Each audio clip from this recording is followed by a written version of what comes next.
Il y a plusieurs formes de pluralisme. Il y a un pluralisme équinoxial et un pluralisme solsticial. Et dans les deux cas, il y a des négations de ces pluralismes, d'un côté ou de l'autre. Négation du pluralisme vertical, c'est nier qu'il y a une hiérarchie. Négation du pluralisme horizontal, c'est de nier qu'il y a des diversités qui ont chacune leur spécificité et qui sont comparables, si on peut dire, qui n'ont pas de supériorité les unes par rapport aux autres.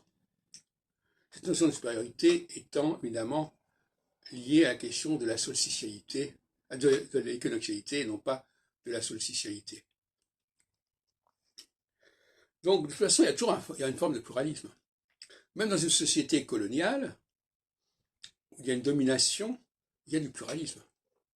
Il y a le pluralisme parce que les gens n'ont pas les mêmes droits. C'est une forme de pluralisme. Et dans une société démocratique, il y a du pluralisme parce que il y a différents courants, différents partis, différentes religions qui ont chacune pignon sur rue en quelque sorte.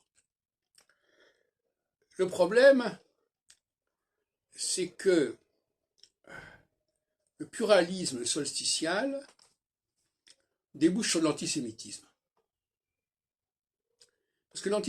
Parce que le juif apparaît comme une expression par excellence de la verticalité, et donc du pluralisme vertical,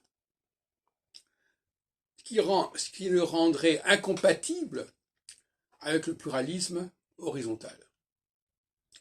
C'est pourquoi, en phase solsticiale, lorsque la phase solsticiale pendant la Seconde Guerre mondiale a commencé en 1941-1942, on a abouti, comme le montre d'ailleurs très bien le film La Conférence, on a abouti à la mise en place de la solution finale, ce qui a donné la Shoah, en très peu de temps.